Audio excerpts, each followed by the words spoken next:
Bueno, aquí seguimos con nuestro bloque internacional de nuestro programa semanal Proyecto Segunda República. Adrián, ¿qué tema tenemos para tocar hoy dentro de lo que llamamos bloque internacional? Bueno, la semana pasada tocamos el tema de las banderas falsas, que tuvo muchos buenos comentarios, y hoy vamos a tocar un tema que, lo sabemos, es políticamente muy incorrecto, pero es un tema muy importante y creemos que no puede haber autocensura, hay que tocar todos los temas que tengan importancia. Y vamos a hacer un enfoque distinto de ese libro que ha sido traducido a tantos idiomas y que desde hace más de un siglo se viene leyendo en tantas partes del mundo, que se llama Los Protocolos de los Sabios de Sion. Fíjense, y acá le vamos a dar un enfoque distinto orientado hacia el interés nacional argentino, Enrique, que nosotros, salvo en este programa, jamás nos referimos ni mencionamos los protocolos de los sabios de Sion. Por una sencilla razón, y ahora lo vamos a ver, porque no hay pruebas de que sean genuinos, pero creemos que de todos modos hay que abordarlo.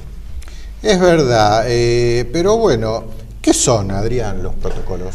Mira, en realidad son las actas supuestamente filtradas de una reunión secreta de yo los voy a describir con mis palabras, los máximos poderosos del mundo, lo que hoy nosotros en la Segunda República llamamos los dueños del poder global. Pero esto ocurrió por allá por fines del siglo XIX.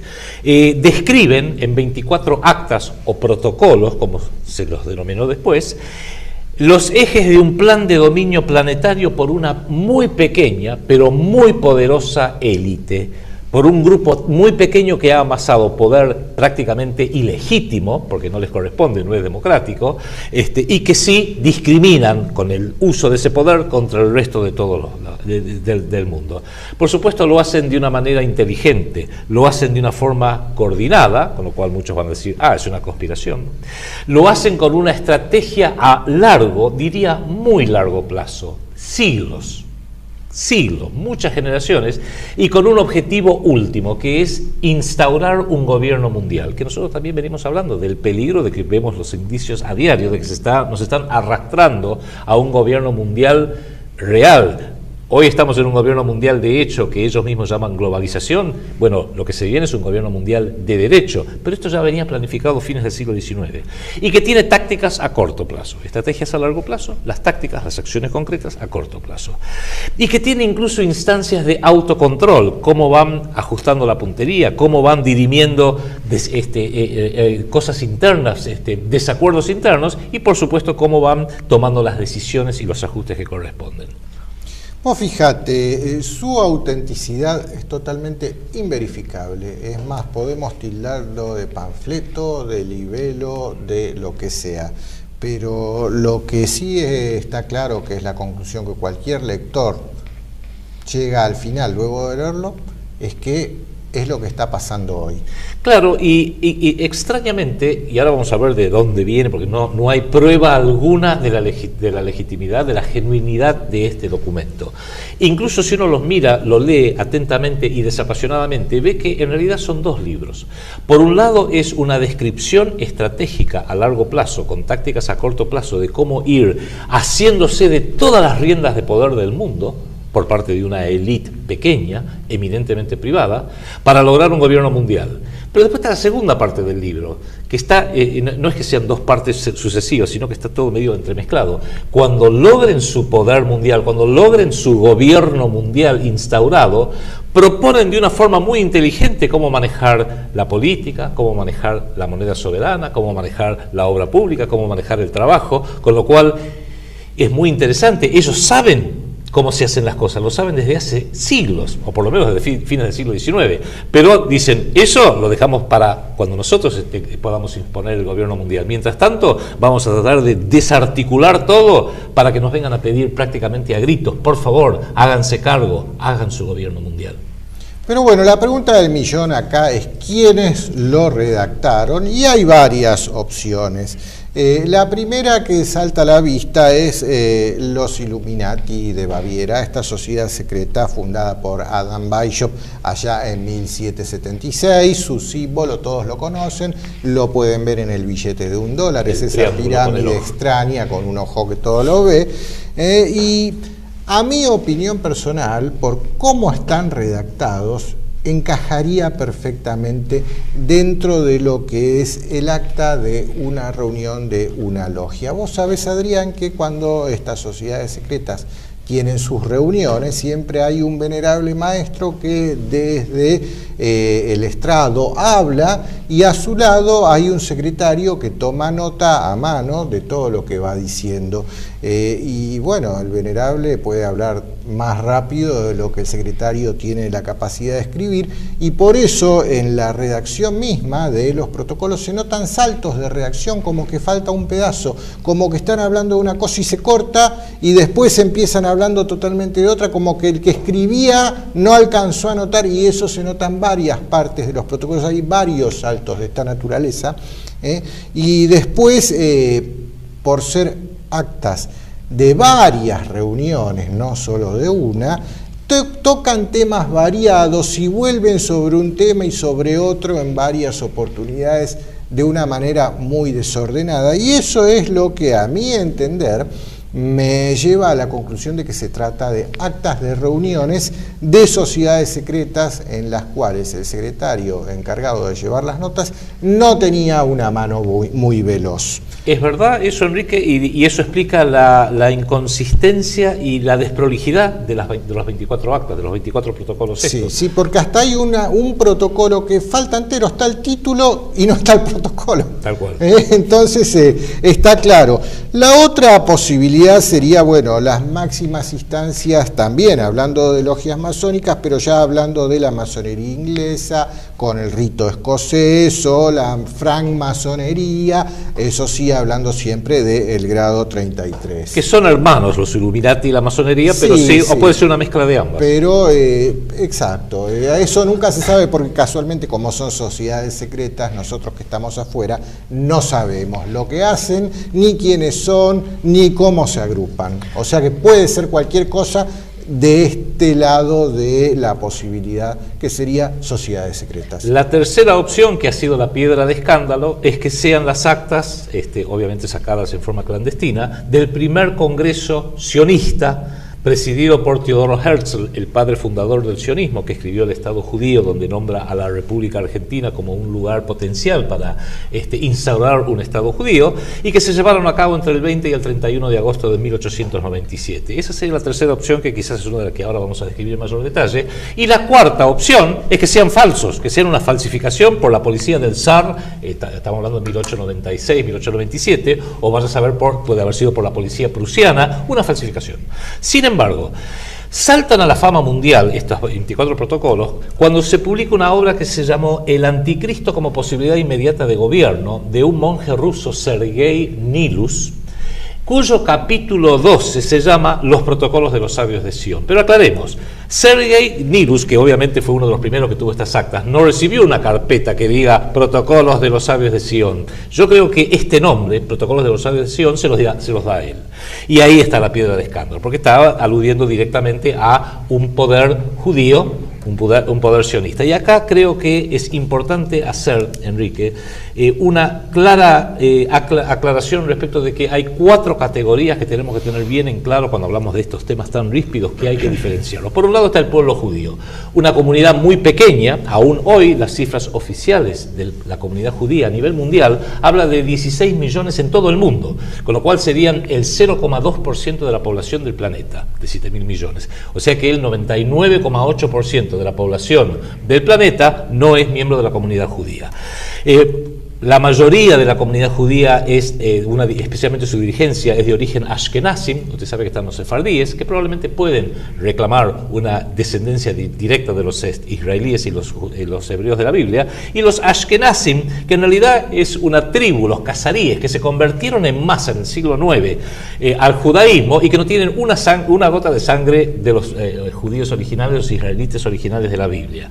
Esto lo explica muy bien Arthur Koestler, un escritor, un investigador judío, en La 13ª tribu, un libro que ha sido hasta piedra de escándalo, valga la reiteración, para la propia convengamos que todo libro que se meta con estos temas es piedra del escándalo donde vaya, ¿no? La segunda categoría, la religión judía, que también tiene 3.000 años, se basa sobre sus libros sagrados, la Torá, el Talmud, El proyecto Segunda República, esto que lo decimos en forma enfática, se opone a todo tipo de discriminación por razones religiosas. Que en pleno siglo XXI alguien discrimina a otra persona por razones religiosas, o es un tarado total, o es absolutamente inadmisible, y nosotros lo rechazamos por completo. Máxime, la religión judía, que no es intrusiva y no es evangelizadora, no van golpeando puerta por puerta diciendo conviértase. Jamás un judío va a tratar de convertirlo, con lo cual un rechazo del judaísmo por la religión es un absurdo, es una idiotez total. Tercera categoría, y acá entramos en un tema ya mucho más ríspido quizás, el sionismo, que tendrá más o menos 400 años de historia, pero que sí se consolida a fines del siglo XIX, con objetivos políticos, geopolíticos, raciales, íntimamente ligados a las familias Rothschild, a la familia Warburg, a la familia Lazard, a distintas familias, y que incluso tiene el sionismo hoy, casi diría la mayoría de sus acólitos, no son judíos, promueven los intereses del sionismo a nivel mundial, pero encontramos a fanáticos sionistas, a la familia Bush, a la familia Clinton, a Churchill en la historia, al actual presidente Obama, al vicepresidente Joe Biden de Estados Unidos, que aunque es nominalmente católico, dijo, no hay que ser judío para ser sionista, yo soy sionista, y es verdad, se adscriben a una doctrina política, ideológica, fundamentalista, racial, que es lo que proponía originalmente Teodoro Herzl. Eso hay que tenerlo muy, muy en claro. Y la cuarta categoría es el Estado de Israel, un Estado fundado en 1948, como resultado de acciones de grupos terroristas sionistas muy bien financiados por Occidente, que coparon y le robaron las tierras a los palestinos, hoy encerrándolos con un muro de 800 kilómetros de largo y de 20 metros de altura, en distintos reductos. El más conocido es el de la Franja de Gaza, que se ha transformado en un auténtico campo de concentración al aire libre, un Auschwitz en Medio Oriente. Entonces distingamos esas cuatro categorías: el pueblo judío, la religión judía, el sionismo y el Estado de Israel. Si nosotros criticamos, y lo hacemos muy vehemente, a alguna de estas categorías, es a la del sionismo como una propuesta racial, fundamentalista, geopolítica e ideológica, y desde luego el Estado de Israel, que como cualquier Estado puede cometer cosas buenas o puede cometer atropellos y genocidios en masa. Pero bueno, recapitulando un poco, si supuestamente el origen de estos protocolos o quien los da a conocer es Sergei Nilus, que Sergei Nilus, lo poco que se sabe de él es que era un monje y que era un agente del zar, un espía, más no se sabe de él, pero lo que sí está claro, luego de leerlos desde el siglo XXI, es que este señor tenía la bola de cristal. Innegablemente, si era una falsificación, o si Sergei Nilus se le ocurrió, lo inventó. Fue una novela, o anda a saber qué. Tenía una bola de cristal pero gigantesca. Sí, tenía la capacidad de ver el futuro, porque esto estamos hablando de fines del siglo XIX, principios del siglo XX. La primera edición sale en 1907, ¿no es así? 1902, Henry Ford traduce el original ruso de Sergei Nilus y lo publica en un diario que él manejaba, que se llamaba The Dearborn Independent, Dearborn siendo la ciudad en Michigan, que es la sede hasta el día de hoy de la empresa Ford Motor, la de los autos Ford, y luego publica un libro, otra piedra de escándalo, que se llama El Judío Internacional, para demostrar la veracidad de lo que él había dicho ahí. Es real que no hay forma alguna de determinar quiénes lo redactaron, cómo fue hecho, ni nada por el estilo. Sí cobraron gran importancia luego de la Primera Guerra Mundial y muy especialmente luego de la Revolución Bolchevique, que muchos lo vieron como una suerte de prueba real y viviente de lo que estamos diciendo en este momento. Fíjense que lo que decías vos recién, Enrique, se sabe que hay una copia, un ejemplar radicado el 10 de agosto de 1906 en la biblioteca del Museo Británico de Londres, bajo la referencia, etcétera, que tenemos todos los datos, pero eso también, muchos dicen, no, pero eso no es prueba de nada, y tienen razón, porque grandes partes de estos 24 protocolos también se remontan a un libro de 1864, escrito por un masón francés, Maurice Joly, que se llamaba, era una especie de sátira política, Diálogo en los infiernos entre Maquiavelo y Montesquieu. Y también hay partes que son muy reminiscentes de una novela publicada en 1868 de Hermann Goethe, alemán, que se llamaba Biarritz, especialmente un capítulo que se titula El cementerio judío de Praga y el consejo de representantes de las 12 tribus de Israel, donde supuestamente se encontraban para confabular el control del mundo. Pero insisto, esto es una novela. Entonces eso nos lleva a la pregunta clave. ¿Son reales? Y la respuesta es obvia, imposible determinarlo. Es más, cuando se hicieron muy populares a principios del siglo XX, se llegó a hacer un juicio en Basilea, en Suiza, y la conclusión del tribunal es, no se puede determinar si son genuinos o si no son genuinos. O sea, por eso que nosotros evitamos, en realidad, nunca nos mencionamos en absoluto.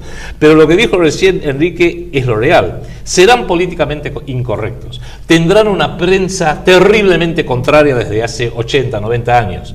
Pero hay una cosa que quizás es la prueba ácida, se están cumpliendo.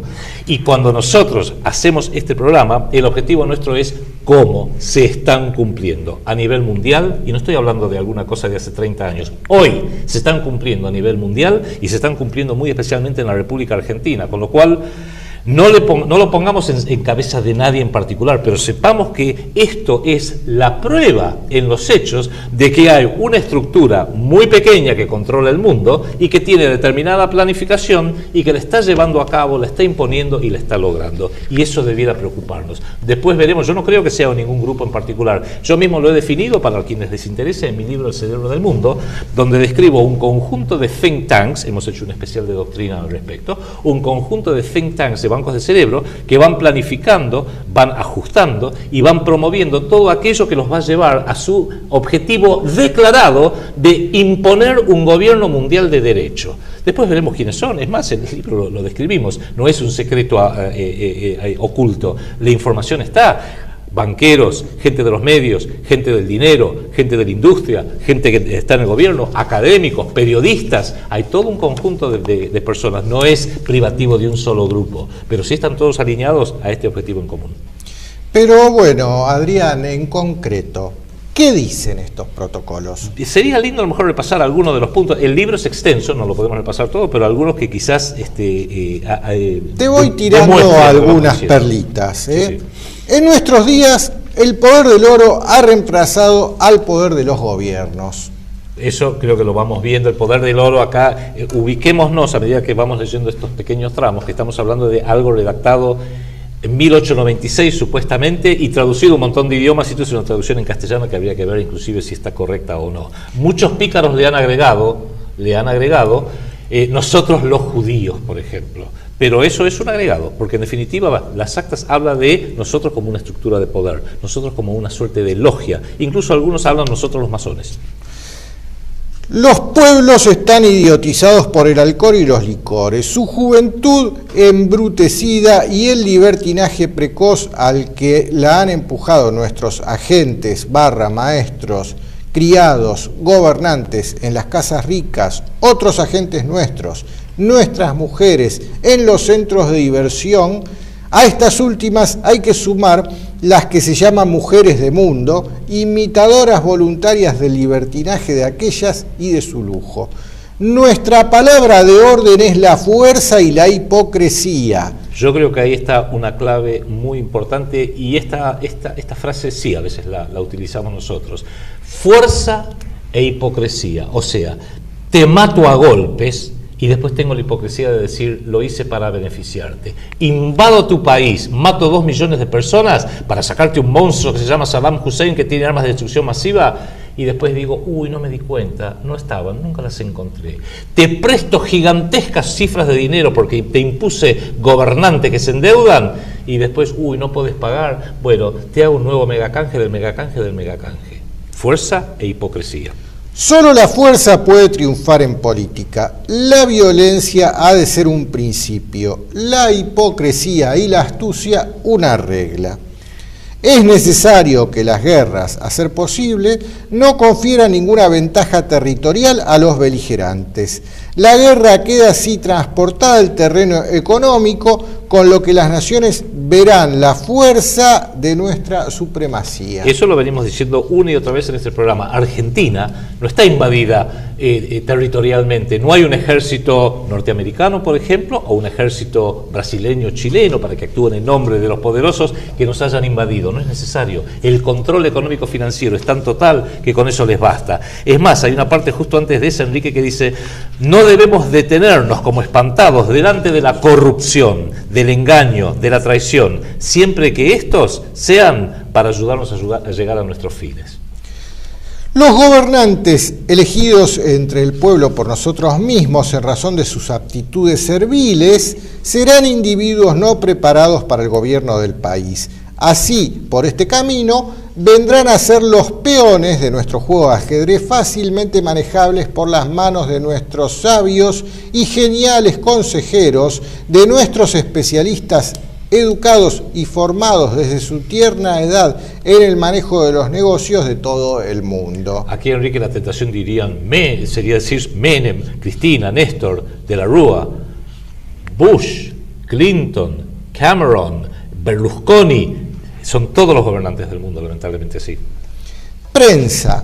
Por la prensa hemos conquistado toda la influencia, quedando nosotros ocultos en la sombra, y gracias a ella hemos podido amasar el oro con nuestras manos como precio de los torrentes de lágrimas y de sangre, en medio de los cuales hemos podido arrebatarlo. Hoy puedo anunciarlo que nos encontramos ya cerca del fin. Nos queda por recorrer un poco de camino y el círculo de la serpiente simbólica, representación de nuestro pueblo, quedará cerrado. Cuando esto se verifique, los estados de Europa quedarán aprisionados como un fuerte anillo. Ya cuando hablan de simbología como el símbolo de la serpiente, es netamente masónico. Hagamos una aclaración. Esto para mí es la admisión de un plan de gobierno mundial ya a fines del siglo XIX. La mayoría de los libros o ediciones de los protocolos aparece una serpiente que empieza en Jerusalén y termina en Jerusalén, con lo cual uno diría, claro, le están tirando otra vez a los judíos. Cuidado. Es parte del plan de gobierno mundial que nosotros venimos denunciando desde acá, tener distintas sedes: Nueva York para las finanzas, Washington DC para la sede militar, Londres para la política. El auténtico cerebro de esto está en Londres, Roma como una suerte de sede del ecumenismo, la religión light que necesita este sistema, y como máxima instancia coronar al rey del mundo en Jerusalén, con la reconstrucción del templo de Salomón. Y ese rey del mundo no es que va a ser un miembro de la comunidad sionista o la comunidad judía. Nosotros creemos que va a ser el futuro rey de Inglaterra, Guillermo, el nieto de la actual reina, que está siendo preparado para esa función. Con lo cual, acá no hay respuestas simplistas. Eso no es. Acá hay una estructura sumamente compleja, y esta serpiente, en alguna medida, que recorre, pasa por Moscú, pasa por San Petersburgo, pasa por Alemania, por la propia Inglaterra y vuelve a Jerusalén, es una forma bíblica, profética de decir: cuando podamos instaurar nuestro gobierno mundial con nuestro rey mundial en Jerusalén, ahí habrá llegado el gobierno mundial en forma definitiva, y lo venimos describiendo acá. Tiene instancias, tiene etapas, y es lo que está ocurriendo. Hay una noticia que te la voy a traer para el próximo programa, que habla del príncipe Harry, que hizo unas declaraciones ahora que volvió de la guerra en Medio Oriente, vamos a hablar diciendo: matar musulmanes es tan divertido como jugar a la PlayStation. Ese es el hermano del futuro rey de Inglaterra, que es el futuro rey del mundo. Bien. Charlatanes inagotables han transformado las sesiones de los parlamentos y las asambleas gubernativas en torneos oratorios. Periodistas audaces, panfletistas sin pizca de vergüenza, atacan todos los días a los gobernantes. Los abusos del poder perpetrarán finalmente el derrumbamiento de todas las instituciones, y todo caerá destruido a los golpes de las turbas enloquecidas. Los pueblos están encadenados a un rudo trabajo, más fuertemente de lo que podrían encadenarlos la servidumbre y la esclavitud. ¿Les suena familiar eso? Charlatanes inagotables han transformado las sesiones de los parlamentos y las asambleas en torneos oratorios. El Congreso argentino, yo le puedo decir, el Congreso norteamericano lo mismo, o el Parlamento británico. ¿Qué puede significar para el proletario, para el obrero que vive encorvado sobre su rudo trabajo, agobiado por la miseria, el derecho que se concede al charlatán incansable, al periodista que escribe toda clase de necedades, aún de asuntos serios que no conoce?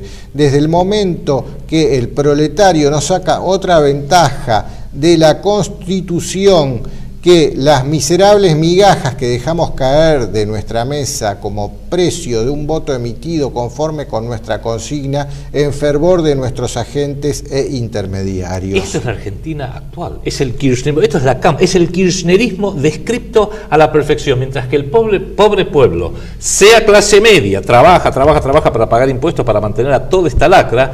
Después hay un 50%, vamos a hablar de las cifras reales, no las del INDEC, un 50% que se pone de hambre, que no tiene salud, que no tiene nada, que depende de una changa, que depende de un trabajo donde aún gente que trabaja para el Estado está en negro y está en planta transitoria. ¿Por qué? Porque en definitiva el trabajador, nadie le interesa al trabajador, nadie hace nada por el trabajador, los usan. ¿Para qué? Para que cada 4 años vayan como ovejitas a colocar su voto en el misterio de la urna. ¿Para qué? Para seguir perpetuando a los usurpadores de la Casa Rosada y a los usurpadores del Congreso y de las gobernaciones y de las municipalidades.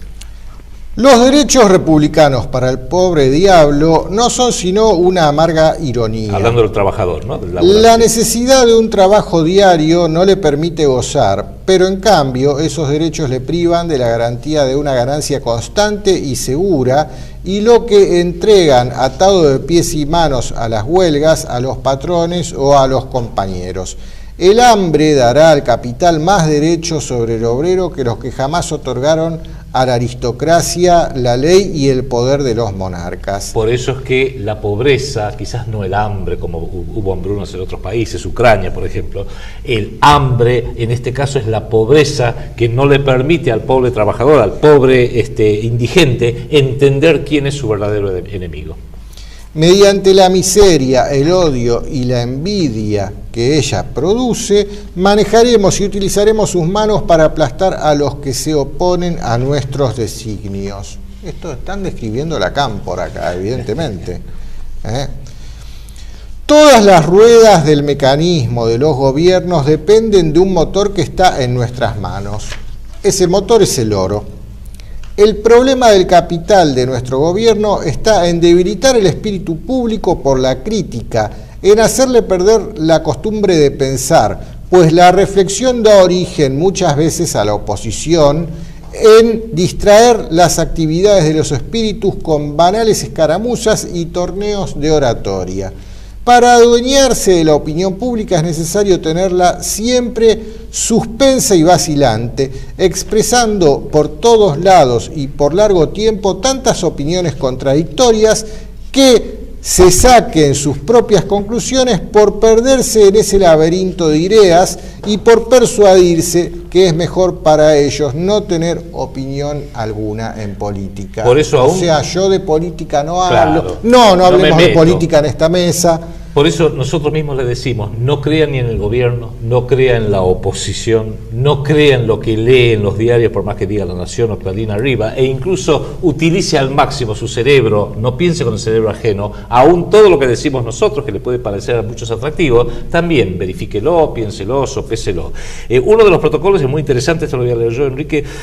Muy pronto, estamos hablando de 1896, muy pronto constituiremos enormes monopolios, verdaderos almacenes de riquezas colosales a los que los capitales de los pueblos, aún los más grandes, defenderán de tal manera que al final serán absorbidos los pequeños negocios, así como el crédito de los estados en vísperas de una catástrofe política. Están describiendo las multinacionales. Al mismo tiempo hay que proteger eficazmente el comercio y la industria, y más todavía la especulación, cuyo papel es servir de contrapeso a la industria, porque la industria crea y la especulación destruye. Sin la especulación, sigue diciendo, la industria aumentaría los capitales particulares, mejoraría la agricultura, liberaría las tierras de los gravámenes asignados por los préstamos de los bancos hipotecarios del crédito territorial. Esto le pasó a Henry Ford. Henry Ford, que fue el que publicó, uno de los que publicó este libro, le querían imponer créditos para la Ford Motor Company y él dijo, yo no necesito créditos, yo con utilizar las propias utilidades financio el crecimiento de mi fábrica, no necesito endeudarme. Ford inventó la producción industrial en masa. Exactamente, la línea de montaje. Por eso, en definitiva, a la familia Ford le terminaron quitando la empresa. Pero bueno, eso es otro cuento. Bueno, a uno le haremos ver nuestra fuerza por medio de los atentados.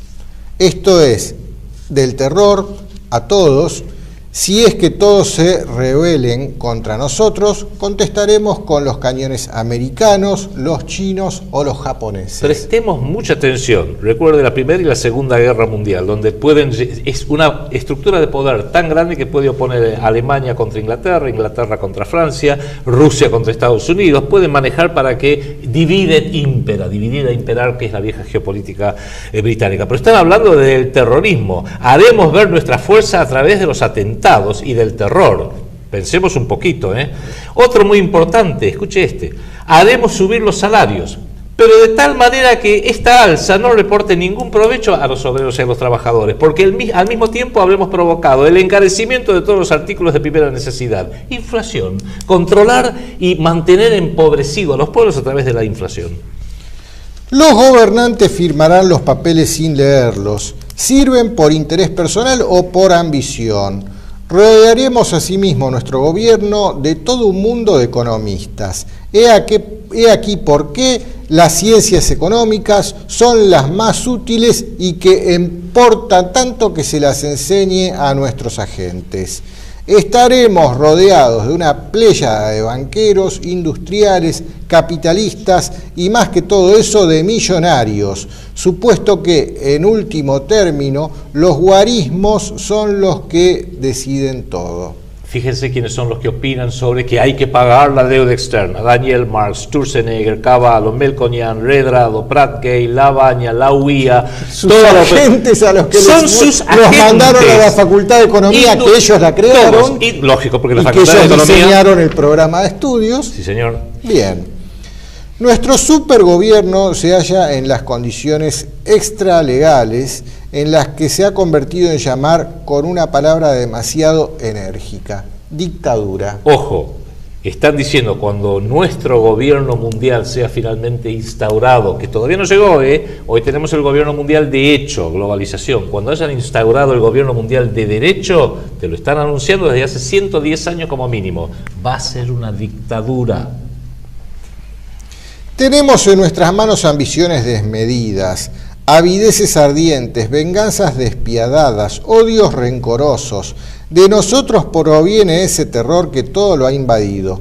Bajo nuestras órdenes militan hombres de todas las opiniones, de todas las creencias, restauradores de la monarquía, demagogos, socialistas, comunistas y de todo género de utopías. A todo el mundo hemos enganchado en nuestra empresa y cada uno de ellos va minando las ruinas de poder y se afana por acabar de derribar lo que aún queda en pie. Yo quisiera repetir apenas unas partes porque en el quinto pilar del proyecto Segunda República, que habla de los valores, le damos una enorme importancia a restaurar los valores que hemos ido perdiendo, que se han ido erosionando. Tenemos en nuestras manos, dice este protocolo, ambiciones desmedidas, avideces ardientes, venganzas despiadadas, odios rencorosos. Un sistema planetario que se base sobre esto está condenado a destruir a la humanidad. Hemos desarreglado la jurisdicción, las elecciones, la prensa, la libertad individual y más que nada la educación y la instrucción, que son piedras angulares en las que la existencia libre debe descansar. Hemos corrompido, embrutecido y prostituido a la juventud por una educación cimentada en los principios y teorías que sabemos que son falsos y que no obstante han sido inspirados por nosotros. Además de esto, las leyes existentes, sin mudarlas en su esencia, las hemos desfigurado con interpretaciones contradictorias, obteniendo resultados admirables. Acá hay una para los Kirchner. Fraguaremos la elección de presidentes que tengan en su pasado alguna mancha infamante oculta. Néstor, los fondos de Santa Cruz, ahí empezó toda la joda, Ni hablar ahora de las bóvedas, los bolsos, los Lázaro Báez y toda esa gente. El temor a las revelaciones y al escándalo por parte de estos gobernantes y el deseo de todo hombre que llega al poder de conservar sus privilegios y los honores que consigo lleva el puesto, los convertirán en fieles ejecutores de nuestras órdenes. O sea, Cristina, hacé lo que nosotros te decimos porque si no, publicamos todos tus chanchullos y no te damos fueros de inmunidad como le dimos a Carlos Saúl Menem, para que como senador vitalicio pueda seguir disfrutando de todo su dinero robado. Pues fíjate, ahora te voy a leer el protocolo de 12 este protocolo 12 habla específicamente de la prensa, y a mí siempre me llamó la atención que acá existe un diario que se llama Página 12 y que uno cuenta las páginas y no son 12 páginas, porque se entendería si fueran 12 páginas, pero no, son muchas más. Pero ahora al leer el protocolo 12 se entiende a qué tipo de ideología puede llegar a obedecer un diario así. Un mensaje simbólico masónico, ¿no? Con la prensa obraremos de la manera siguiente. ¿Qué papel desempeña la prensa en la actualidad? Ella sirve para encender las pasiones o mantener el egoísmo de los partidos. La prensa es banal, injusta, aduladora y los hombres en su gran mayoría no comprenden bien para qué sirve. Todos los periódicos editados por nosotros serán aparentemente de tendencias y opiniones de las más opuestas, lo que despertará la confianza en ellos y les atraerá a nuestros adversarios sin recelos. Caerán en el plazo y resultarán inofensivos. Un órgano, cuando menos, será la antípoda de nuestras ideas. Nuestros contrarios tomarán en ese pseudo opositor un aliado suyo y nos describirá su juego. Representarán nuestros periódicos todas las tendencias, las aristocráticas unos, las republicanas otros, igualmente las revolucionarias y aún las anarquistas, pero esto naturalmente se entiende mientras esté en vigor la Constitución. Como el dios Vishnu de 100 manos, cada una de ellas acelerará el cambio de la sociedad. Esas manos guiarán a la opinión en el sentido que convenga a nuestros intereses, porque un hombre que vive en un medio demasiado agitado pierde la facultad de razonar y se abandona fácilmente a la sugestión. Uno de los insiders, de los que estaban al tanto de todo esto, Vladimir Lenin, decía, una frase muy inteligente: hay que controlar la acción y la reacción. Como saben que cada acción política que se lleve va a generar una reacción, antes que esa reacción lo copen gente auténticamente identificada con el país, ellos ya arman un canal para viabilizarlo y o bien mandarlo a un camino muerto, a una calle sin salida, o directamente hacer que fracasen sus intentos. Pero bueno, acá ya a partir del protocolo 13 me llama la atención porque empiezan a describir cosas que son muy lógicas, sí, y que ellos saben cómo se deberían hacer las cosas, pero no lo hacen. Primero quieren crear el Esto caos. lo reservan para cuando ellos tengan su gobierno mundial. Lo reservan. Nos quedamos con poquito tiempo, pero leamos un par, que sí. vale la pena. Progreso. No existe entre ellos uno solo que vea que tras esta palabra se oculta un error en todos los casos en que se trate de inventos materiales, pues la verdad es una y no sabe ni puede progresar. El progreso, como una idea falsa, sirve para oscurecer la verdad a fin de que nadie la conozca fuera de nosotros, los elegidos, los depositarios de la verdad. Mientras llega el tiempo de nuestra dominación, crearemos y multiplicaremos las logias masónicas en todos los países del mundo. Atraeremos a ellas a todos los que son y pueden ser agentes aptos. Estas logias formarán el principal centro de enseñanza y el medio de nuestra mejor influencia y difusión de nuestras actividades. Déjame, Enrique, en honor al tiempo, hay uno muy cortito que creo que vale la pena mencionar, porque imagínense, en el siglo XIX no podían prever los adelantos tecnológicos, por eso que suenan a veces medio torpes estas previsiones. Pero el protocolo 26 dice: el sistema de represión del pensamiento ya está en vigor en el método llamado enseñanza por medio de la imagen, que debe transformar a los pueblos en animales dóciles, que no piensen, que necesiten la representación por las imágenes para comprenderlas. Claro, en 1896 no se podía prever la televisión, high definition y 500 canales por cable. No, y la gente estupecía con los teléfonos. Todos evidentemente tenía la bola de cristal el que escribió esto. Está claro. Cerremos con un par que son para mensajes para Cristina, porque no me imagino de otra forma, que el protocolo 25 habla de lo siguiente: La emisión de moneda actualmente no está en general en proporción con el consumo por cabeza y no puede por lo mismo satisfacer las necesidades de los obreros. La emisión de la moneda debe estar en relación con el aumento de la población y es necesario que se tome en consideración a los niños que consumen y cuestan desde que nacen. Déjame hacerte un paréntesis acá. Esto es moneda soberana que venimos diciendo nosotros. Este párrafo, tal cual aparece en la traducción al español de los protocolos de los sabios de Sion, está textual, extraído del libro El orden económico natural de Silvio Gesell. Sí, sí. Y ese libro surgió más o menos en la misma época. O sea que estos señores que se reunieron para elaborar este plan de gobierno lo leyeron. Este párrafo especialmente es Silvio Gesell básico. Escuche esto, Kichilov, escuche esto todo el arco político y toda la prensa. Los empréstitos exteriores de un Estado son las sanguijuelas que nunca pueden ya despegarse del cuerpo del Estado y que están chupando si no caen por sí solas y si el Estado no las arroja radicalmente. Pero los Estados generales, lejos de arrancárselas, siguen aplicándoselas, aunque tengan que perecer a consecuencia de las sangrías voluntarias que estas sanguijuelas imponen. En realidad, ¿qué es por otra parte lo que representa un empréstito, especialmente si este viene del exterior? El empréstito, o sea, un crédito, o sea, deuda externa, es la emisión de letras de cambio del gobierno conteniendo una obligación a cierto interés proporcional para pagarla a futuro. Si es a 20 años, se paga el doble. Si es a 60 años, se paga el triple.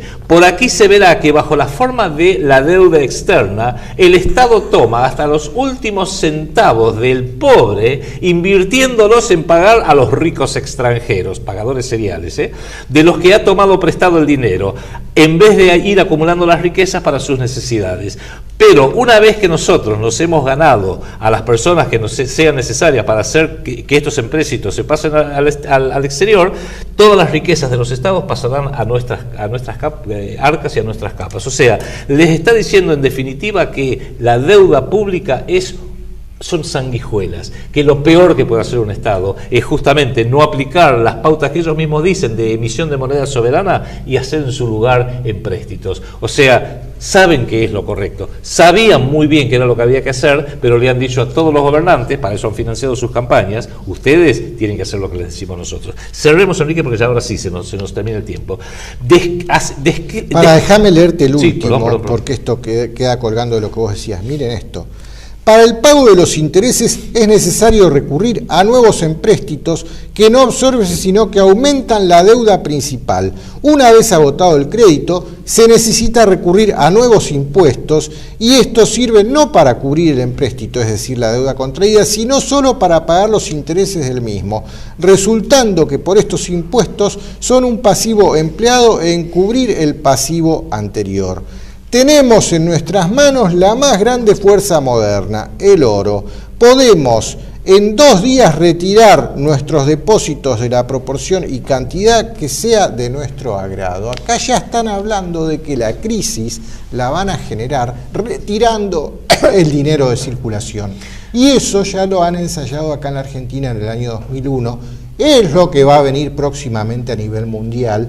Ya hablamos en programas anteriores que existe la posibilidad de que la próxima crisis, el detonante, sea una imposibilidad en la entrega del oro físico, que cuando la gente vaya a buscar el oro que tiene depositado en los bancos, ese oro no exista, y es lo que le está pasando hoy a Alemania. No puede recuperar 650.000 millones de dólares en oro de Estados Unidos porque no se lo dan, y como Alemania es país derrotado, obviamente no está insistiendo. Entonces tienen en claro cuáles van a ser los disparadores de las crisis. Los puede uno leer entre líneas. Lo que acabas de leer vos, Enrique, que es el protocolo 21, para el pago de los intereses es necesario recurrir a nuevos empréstitos que no absorben sino que aumentan la deuda principal, es lo que viene declamando y diciendo una y otra vez en distintos medios nuestro asesor financiero económico, el licenciado doctor Giuliano, que estuvo con nosotros, que habla de la deuda como un sistema que está hecho de forma tal de que los estados nunca pueden dejar de ser de deuda.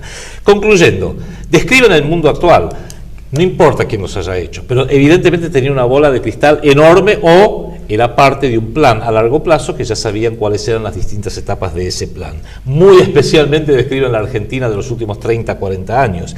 ¿Quiénes lo redactaron? ¿Qué importa? Lo importante es que se están cumpliendo, ese es el tema, y sabiendo de que quienes hicieron esto en 1896 o en 1902 estaban muy en la pomada, leyéndolos podemos empezar a entrever qué es lo que nos depara el destino.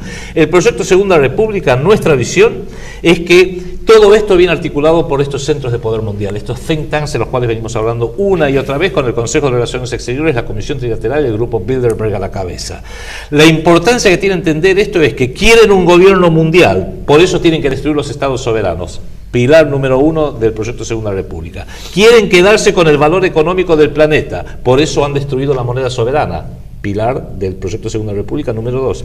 Quieren controlar a los países a través de la deuda pública, por ende tienen que imponer deuda pública a través de agentes locales, se llaman Menem, Cristina, Néstor Kichilov, Lavagna, para que los países estén siempre endeudados. Tercer pilar del proyecto Segunda República. Quieren controlar los países a través de la vía democrática, que por supuesto para hacer política democrática hay que tener cientos de millones de dólares, o sea, hacer un sistema republicano subordinado y esclavizado al dinero. Pilar número 4, hay que romper con esa esclavización. Y quinto, quieren destruir la salud psíquica, espiritual y anímica de los pueblos, especialmente los jóvenes, destruyendo nuestros valores. Quinto pilar del proyecto Segunda República, restaurar los valores. Protocolos de los sabios de Sion, un extraño documento que sirve de guía para lo que hay que hacer y para lo que no hay que hacer, y que sirve de guía para saber lo que nos están haciendo delante de nuestras propias narices. Si fueron los masones, si fueron los Illuminati, si fueron fraguados por la policía del zar, si lo hicieron los sionistas, si lo hicieron los hinchas de Boca, no importa. Lo importante es que se están cumpliendo y tenemos que empezar a abrir los ojos al respecto. Pero no tomen nuestra palabra.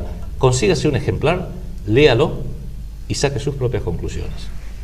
Bueno, esto ha sido todo nuestro bloque internacional. Si usted se queda ahí, a continuación va a poder ver nuestro bloque de doctrina. Hasta luego.